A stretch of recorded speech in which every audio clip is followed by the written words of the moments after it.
الحمد لله رب العالمين، والصلاة والسلام على رسوله الكريم وعلى آله وأصحابه أجمعين. أما بعد، السلام عليكم ورحمة الله وبركاته. برادران و خواهران موحدم بإذن الله سبحانه و تعالی، این حلقه 75 از آموزش کلمة التوحید، عروة الوثقى، لا اله الا الله محمد رسول الله می باشد که معنیش نیست معبود برحق بجز الله و محمد صلی الله علیه و سلم رسول الله هستند. در این حلقه ان شاء الله ما دلیل ها را از قرآن ذکر می نماییم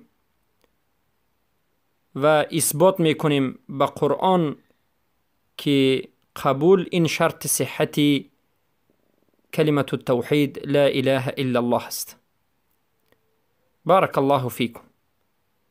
اولین دلیل از قرآن برای این که قبول شرط صحت لا اله الا الله است، این سوره بقره آیت 208 است که الله می فرماید: اعوذ بالله من الشیطان الرجیم یا ایها الذین آمنوا ادخلوا فی السلم کافه. ای آنانی که ایمان آوردید به سلم داخل شوید، کافه همگی و با پره، کاملا. بارک الله فیکم. معناش این که قبول نمایید و عمل نمایید به احکام الله سبحانه و تعالی. یعنی ای آنانی که ایمان آوردید به شریعت الله، به دین الله، به قرآن و سنت داخل شوید، قبول نمایید، این شریعت رو قبول نمایید، آشکار نمایید، عمل نمایید، همه اتون کاملا.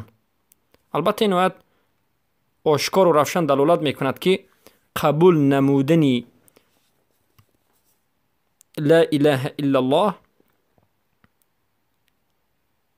این رکن دین است و نه فقط قبول نمودن لا اله الا الله، بلکه قبول نمودن همه اون چیزی که لا اله الا الله آورده است، مقتضیات معنای لا اله الا الله و همه اون چیزی که لا اله الا الله بر اون دلالت میکند.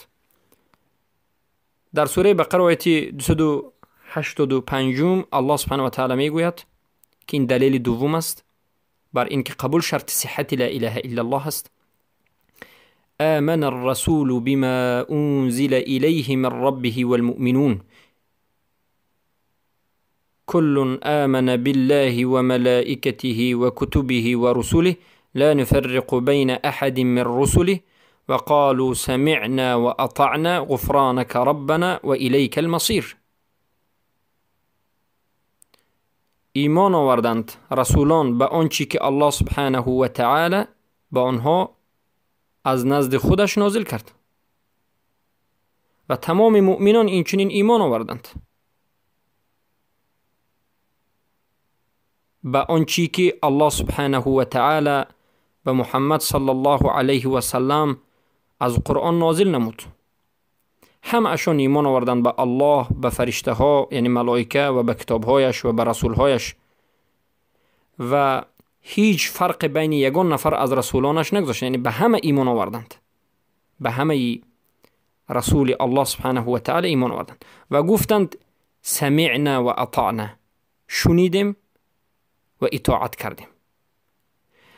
علما میگن سماع یعنی گوش کردن. در اینجا معنای سماع، کلمه سماعی که از گوش کردن آمده است، یعنی اجابت کردن و قبول کردن. یعنی ما قبول کردیم. معنای سماع در اینجا گرچنده که معنای لغویش سماع گوش کردن است، اما وقتی که معنای تفسیر قرآن را میگیریم علما میگن که معنای سماع در اینجا یعنی اجابت کردیم، قبول کردیم و اطاعت می نماییم به همین چیزی که به ما آمده است از جانب الله سبحانه و تعالی. قبول میکنیم و طاعت میکنیم. طاعت یعنی اطاعت میکنیم، امرش رو به جا میآوریم، از نهیش دور میشویم. طاعت و ایمان این یکی از مقتضا، یکی از طلبات های قبول است و یکی از معنای قبول همین اجابت کردن یا استجابت کردن و گوش کردن است. پس این آیت هم دلالت میکند که قبول این شرط صحت کلمت التوحید است. و این چنین الله سبحانه و تعالی در سوره نساء میگوید آیت 65: فلا وربك لا يؤمنون حتى يحكموك فيما شجر بينهم ثم لا يجد في أنفسهم حرجا مما قضيت ويسلموا تسليما. الله سبحانه و تعالی به خودش قسم میخورد و میگه که قسم بر ربت ای محمد، یعنی الله به خودش قسم میخورد و میگه لا یؤمنون، ایمان نمی آورند، حتی یحکموک، تا همان زمانی که مشکلی خودشون رو با تحکیم، با حکم تو حل نمایند. یحکموک فیما شجر بینهم، تا اینکه تو را قاضی و حکم کننده بکنند به همه آن مشکلی هایی که در بینشون به وجود آمده است. و بعد از اینکه تو را قاضی کردند، یعنی تو مشکلی اونها را حل کردی، فصل کردی، قاضی شدی، بعد از این لا یجدو فی انفسهم حرجا، به حکم تو کرده در نفسایشون هیچ ناراحتی به وجود نآورند.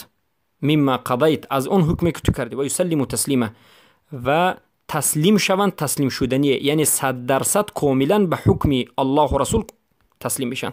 علمای اهل سنت و الجماعت و علمای متقدمین از سلف میگن این آیت 3 چیز رو در بر دارد. اولا اینکه هر کسی که به حکم الله مشکلیش رو حل نکند، حل و فصل مشکلی و پرابلم خود را به حکم و به قانون الله حل نکند، این مؤمن نیست. اولا یعنی این دلالت میکرد که حتما ما باید مشکلات خود را، تمامی مشکلات خود، پرابلمی که در زندگی ما به وجود می آید، خواه از نظری معاملات، مناقشه، نکاح، طلاق یا بحث و مناظره که است، باید به سوی قرآن و سنت و به حکم الله و رسولش بازگردانیم. اون مشاجره و مناقشه و مشکلات که بین ما بین همدیگر میشد باید به حکم الله حل بکنیم، چرا که در حقیقت حکم الله بهترین و عادلترین حکم است و تمام مشکلات را از بین انسان حکم میکند. بعد از اینکه الله میگه که کسی که به حکم الله و رسولش مشکلش را حکم نمی کند، یعنی ایماندار ایمان نمی آورد، مؤمن نیست. و بعد از این میگه ثم لا یجدو فی انفسهم حرجا، یعنی بعد از اینکه به حکم الله حکم کردی، مشکلیت رو بررسی کردی، باید به همین قضاوتی که شریعت بر مشکلی تو کرده است، به اون نتیجه‌ای که از جانب شریعت به این مشکلی تو می آید، باید یگان ناراحتی انجام ندهی. یعنی یک نفر با یک نفر مشکلی داشت، به نزد قاضی امام مسلمان از اهل سنت و الجماعت آمدند و این مشکلی خود را به قرآن و سنت حل کردند و شریعت حکم کرد که یکی اش عیبدار است و دیگرش عیبدار نیست. کسی که عیبدار شده است نباید ناراحت شد، باید راضی باشد، به انشراح صدر باید خرسندانه حکم الله را قبول کند، هیچ ناراحتی نکند. بعد از اینکه حکم الله به بالای سری یکی از ما و شما میاد، باید ناراحتی نکنیم. سومینش 100% ما باید تسلیم به حکم الله باشیم. در بعضی مسئله ها حکم الله را قبول کنیم، در بعضی مسئله ها حکم الله را قبول نکنیم. این البته جایز نیست، این کفر است. 100% ما باید حکم الله را قبول نماییم، عملا، اعتقادا و این چنین قضاوتا. پس در این آیات هم ما میبینیم که الله سبحانه و تعالی امر میکند که ما شریعت الله را کاملا قبول بکنیم. و یسلم تسلیما معناش همین است که کاملا قبول کردن شریعت است. و این دلالت میکند به اینکه قبول این شرط صحت لا اله الا الله است. وقتی که ما کاملا به پررگی دین الله را قبول نمی نماییم، توحید ما صحیح نمی گردد. برای همین است که ما میگیم باید انسان مؤمن از اول شریعت تا آخر شریعت کاملا به پررگی قبول نماید. و دلیل چهارم این است که الله سبحانه و تعالی می فرماید در سوره نور 51: انما كان قول المؤمنين اذا دعوا الى الله ورسوله ليحكم بينهم ان يقولوا سمعنا واطعنا واولئك هم المفلحون. البته سخن مؤمنان در حالتی که اونها را دعوت کرده می شود به سوی الله و رسولش تا که به حکم الله در بینشان حکم بکنند، این است که میگویند شنیدیم و اطاعت میکنیم و همینها نجات یافتگانند. یعنی الله سبحانه و تعالی میگوید مؤمنان کسانی هستند که وقتی اونها را دعوت میکنی که ای مؤمنان بیایید در بین شما بوده مشکلی را به قرآن و به سنت رسول الله حل میکنیم، به سوی الله و رسول دعوت میکنند تا که حکم بکنند در بینشون، مؤمنان میگویند شنیدیم و گوش میکنیم، قبول کردیم و اطاعت میکنیم و همین ها نجات یافتگانند. سبحان الله. ببینید، یعنی کسی که به سوی الله و رسولش دعوت کرده شود تا که در بینشون به حکم الله حکم کرده شود راضی شود، همین مؤمن است و همین نجات یافته است. کسی که راضی نشود این مؤمن نیست، این منافق است. انسان مؤمن در همه حالت باید راضی باشد که به حکم الله در بالش حکم کرده شود و بگوید قبول کردیم و اطاعت کردیم. وجه دلاله از این آیت هم همین است که میگویند مؤمنان میگویند که ما حکم الله را قبول کردیم و اطاعت میکنیم و اجابت میکنیم و همین ها نجات یافتگانند. و این آیت هم آشکار واضح دلالت میکند به این که قبول شریعت هم در همه حالت و کاملا قبول کردن شرط صحت لا اله الا الله است. این چون الله سبحانه و تعالی در سوره سبا آیت 7 میگوید و یرى الذین اوتوا العلم الذي انزل اليك من ربك هو الحق ويهدي الى صراط العزيز الحميد. و این چنین الله سبحانه و تعالی در سوره حج آیت 54 میگوید وليعلم الذين اوتوا العلم انه الحق من ربك فيؤمنوا به فتخبت له قلوبهم.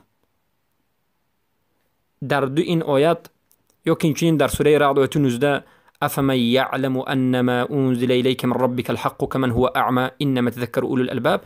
در هر سه این آیت، سوره سبا آیت 7، سوره رعد آیت 19، سوره حج آیت 54، علمی که آمده است وليعلم الذين اوتوا العلم، این علمی که در این آیت ها آمده است معناش در اینجا این تسلیم است، تسلیم شدن و قبول کردن. چلی که ابن القیم الجوزی در کتاب مدارج السالکین این آیت ها را ذکر میکنند و معناش را ذکر میکنند و میگند و بدانند آنانی که اوتوا العلم، یعنی به اونها قبول داده شده است، تسلیم شدن به این داده شده است که البته حق است، این قرآن حق است از جانب الله است و ایمان بر اون بیارند. البته این ببینید آیت ها آشکار دلالت میکند که تسلیم و قبول کردن دین این شرط صحت لا اله الا الله است. پس برادران و خواهران موحدم، آیات ها در این مسئله بینهایت زیاد است. علما در مسئله این که قبول شرط صحت لا اله الا الله است تقریبا 20 تا 30 آیات را ذکر میکنند. بارک الله فیکم. اما برای من و شما کافی است که این آیات های ذکر شده را خوب بفهمیم. پس بارک الله فیکم این چنین آیات های دیگر در سوره مثلا صاد آیت 4، 8 و این چنین در سوره فرقان 41، 42 و غیر سوره ها آمده است که کسانی که توحید را قبول نکردند، توحید را رد کردند، اینها از جمله کافر گشتند، کافرانند. یعنی الله سبحانه و تعالی وقتی که صفت منافقین و کافرین را ذکر می کند، بیان می کند که یکی از صفتهای بدترین اونها این بود که اونها قبول نمی کردند، اونها رد می کردند. وقتی که الله قبول نکردن دین را و رد کردنش را کفر اعلان کرد، این دلالت می کند که قبول کردن این شرط است و رد کردن این کفر است. بارک الله فیکم. و این چنین یک در این آیات ها ذکر شده است که صفت مؤمنین و صفت اهل توحید این است که اینها همیشه توحید را قبول می کنند. آن چیزی که کلمت التوحید لا اله الا الله به همون دیگر چیزها دلالت میکرد همه اش را قبول می کنند، معنای دین را قبول می کنند و همه امر الله و نهی های الله را اطاعت می کنند. بارک الله فیکم. پس این بود دلالت قرآن در مسئله این که قبول این شرط صحت لا اله الا الله است و قرآن آشکار و واضح دلالت می کند که ما باید شریعت را کاملا قبول فرماییم و از جمله منافقین و کافرین و سرکشان و رد کنندگان نباشیم، العیاذ بالله. و این چنین سنت رسول اکرم صلی الله علیه و سلم آشکار و واضح دلالت می کند که قبول این شرط صحتی لا اله الا الله است. و البته در این حلقه دلیل ها را از سنت رسول اکرم صلی الله علیه و سلم ذکر می نماییم تا که به من شما باز هم واضحتر و آشکارتر بیان گردد که قبول این شرط صحت لا اله الا الله است. در حدیث آمده است که امام احمد رحمه الله روایت می کند که رسول اکرم صلی الله علیه و سلم گفتند من قبل منی الكلمه التي عرضتها فردها على فهی له نجات. یعنی در بعضی روایات آمده است کلمت التي عرضتها علی عمی، یعنی پیامبر صلی الله علیه و آله میگن هر کسی که از من قبول بکند کلمه رو که به عمم یعنی به عمویم عمکم ابو طالب عرض کردم، همین کلمه رو قبول بکند، یعنی لا اله الا الله محمد رسول الله رو قبول بکند و همین کلمه رو تکرار بکند، پس همین کلمه لا اله الا الله برای اون نجات است. این روایت احمد. قبول کند، پیامبر گفتن قبل منی، قبل منی یعنی این کلمه رو قبول بکند. قبول کردن کلمه لا اله الا الله فقط با زبان گفتنش نیست، یعنی لا اله الا الله محمد رسول الله گفتن نیست، بلکه قبول کردن کلمت التوحید لا اله الا الله محمد رسول الله عمل کردن بر این توحید است، عمل کردن بر توحید است، عمل کردن بر شریعت است، اطاعت کردن الله و رسولش است کاملا. بارک الله فیکم. پس نجات در قبول کردن وجود دارد. اما قبول کردن رو بعضی غلط میفهمن، قبول کردن رو گمان میکنن که بگیم که بله محمد رسول الله است، قرآن که نازل شده است این قرآن حق است، من قبول میکنم، به همون کافی است، عمل نمیکند و بعد از این نه امر الله رو به جا میارد و نه از حرام کرده ها نهی کرده ها الله نهی کرده های الله دور میشد. البته این قبول نکرده است. قبول یکی از ضروریات قبول کردن این است که انسان عمل نماید، گفته های الله را، امرهای الله را و از نهی کرده های الله و رسولش دور باشد. انا این قبول است. و هر کسی که فقط به زبان بگوید که من رسول الله را قبول کردم، لا اله الا الله بگوید، این کافی نیست. معنای قبول یعنی قبول کردن و اطاعت کردن است. قبول کردن و اطاعت کردن است. چخیلی که آیات ها رو نازل کردیم. این حدیث اول و دلیل اول از سنت رسول اکرم صلی الله علیه و سلم بود که امام احمد این حدیث رو روایت میکنند و این روایت البته صحیح است. و این چین در روایت دیگر آمده است که فاخبر صلی الله علیه و سلم ان قبول او قبول لا اله الا الله و عدم ردها هو شرط النجات، یعنی قبول کردن لا اله الا الله و رد نکردن لا اله الا الله این شرط نجات است. یعنی کدام وقت ما نجات میابیم؟ کدام وقت ما نجات میابیم؟ زمانی که لا اله الا الله و محمد رسول الله را کاملا قبول بکنیم و رد ننماییم. ما به شما در این 75 حلقه بیان نمودیم و باز بیان می نماییم که قبول کردن لا اله الا الله، معنای لا اله الا الله را یقین کردن به همین لا اله الا الله و بعد از این صادق بودن در این کلمه لا اله الا الله، یعنی شک و شبهه نداشتن، جهل نداشتن و بعد از این دروغگو و منافق نبودن، اخلاص داشتن و شرک نداشتن، محبت داشتن و بغض و بدبینی نداشتن و قبول کردن و رد نکردن و عمل نمودن و ثابت بودن در عمل و ترک نکردن. و این چنین دو رکن لا اله الا الله که بینواد ضرور است و در اولهای این شرح لا اله الا الله کلمت التوحید بیان کردیم، نفی کفر بر طاغوت و کفر به تمام الهان معبودان باطل کردن و اثبات کردن الله سبحانه و تعالی است. قبول انمین است و انمی شرط نجات است. کسی که خواهد که نجات یابد مرحمت شرط نجات است.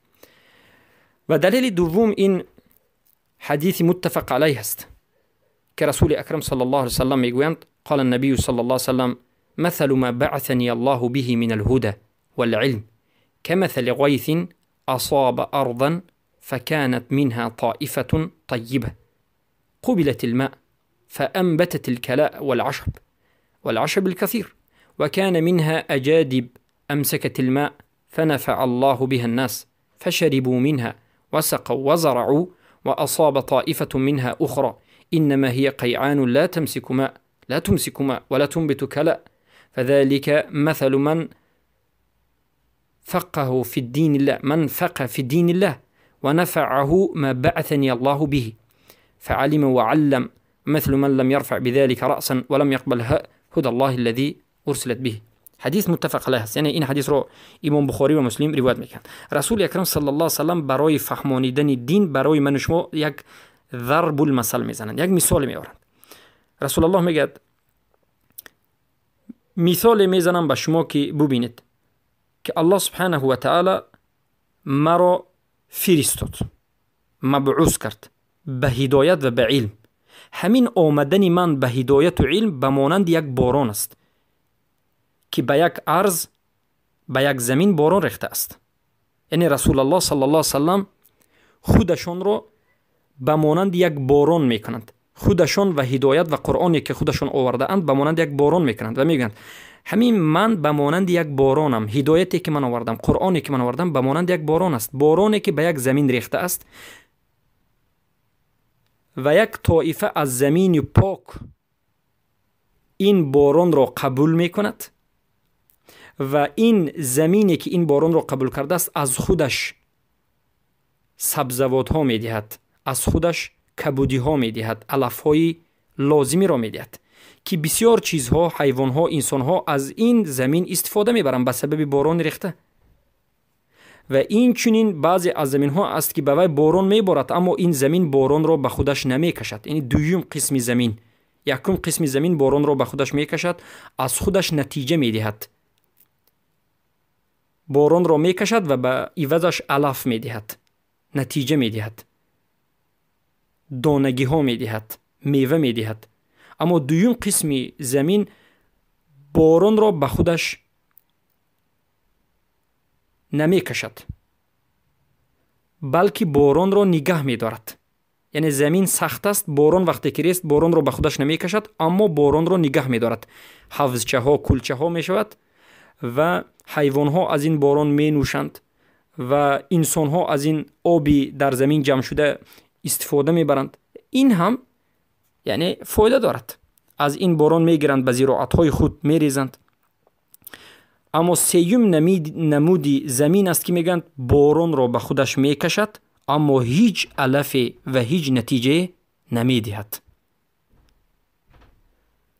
و انسان ها را به مانند زمین تقسیم میکنند و میگند هر کسی که مرا شنید، هدایت مرا شنید، قرآن و سنت را قبول کرد به مانند زمینی که باران را قبول کرده است و هر کسی که بعد از شنیدن عمل کرد و به دیگران رساند به مانند زمینی که باران را قبول کرده است و نتیجه داد. هر کسی که سنت و قرآن و سنت را تعلیم گرفت اما تعلیم نداد به مانند زمینی که آب را قبول کرد اما تعلیم نداد. پس عموما در اینجا انسانها را به سه قسم تقسیم میکنند: انسانهایی که قرآن و سنت را آموخته است و می آموزد، انسانهایی که قرآن و سنت را آموخته است نمی آموزاند، و انسانهایی که اصلا از قرآن و سنت استفاده نبرده است. و این حدیث هم دلیل می شود، به مانند دیگر حدیث ها برای قبول کردن توحید، قبول کردن دین. یعنی قبول کردن توحید و قبول کردن دین به مانند یک زمین پاک است و رد کردن دین و رد کردن توحید این به مانند یک ارض ناپاک و خبیث است.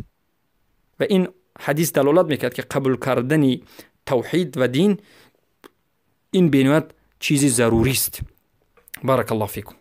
و دلیل سوم از سنت رسول اکرم صلی الله علیه و سلم این است که رسول الله صلی الله علیه و سلم میگویند: امرت ان اقاتل الناس حتى يشهدوا ان لا اله الا الله ويؤمنوا بي وبما جئت به فاذا فعلوا ذلك عصموا مني دماءهم واموالهم الا بحق وحسابهم على الله.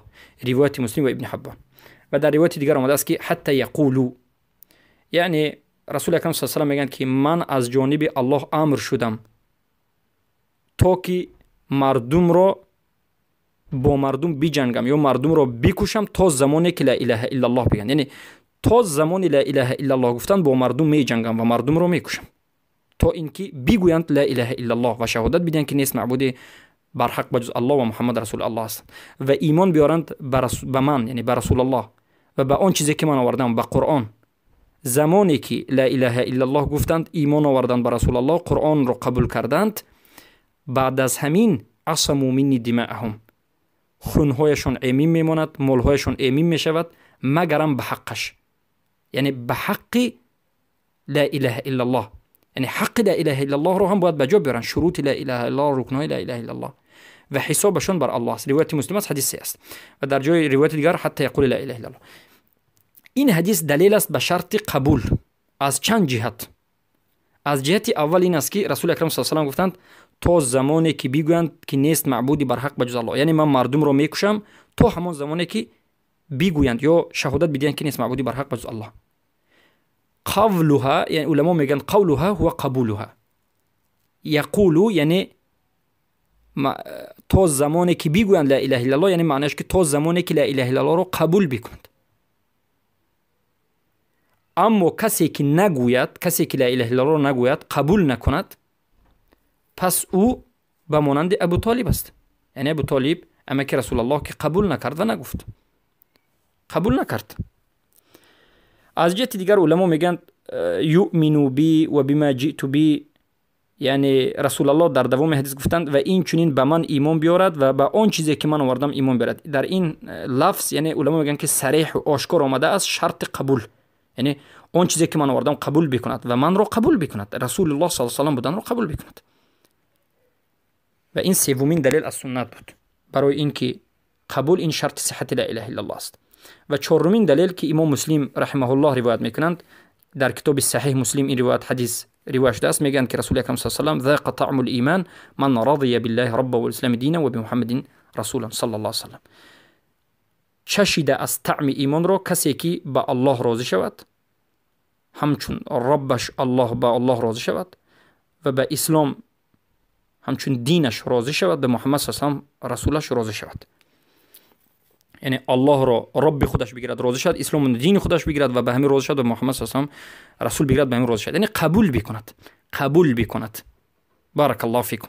یعنی این حدیث هایی که 4 تا ذکر نمودیم همه اش دلالت واضح میکند به این که قبول شرط صحت لا اله الا الله است و هر کسی که دین را قبول نکرد، لا اله الا الله را قبول نکرد و بعد از این دلالت های لا اله الا الله، طلبات های لا اله الا الله را قبول نکرد یا یک چیزی از آورده رسول الله را قبول نکرد و رد کرد، این کافر است و مرتد می شود.